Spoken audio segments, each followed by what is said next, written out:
সাবেক সভাপতি এবং সাবেক সেক্রেটারি আমার চট্টগ্রামের নানা মোহাম্মদ ইসমাইল হোসেন, তিনি আমাদের মাঝে উপস্থিত আছেন। তাকে তার আসন গ্রহণ করার জন্য আমি বিশেষভাবে দৃষ্টি আকর্ষণ করছি।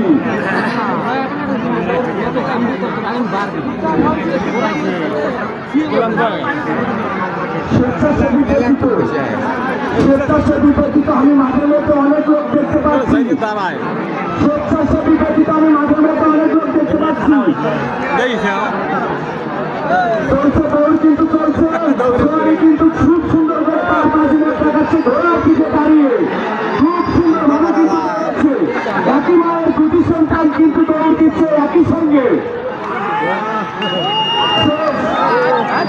একই মায়ের দুটি সন্তান শেষ, দেখা যাক কোনটা বিজয় হয়েছে।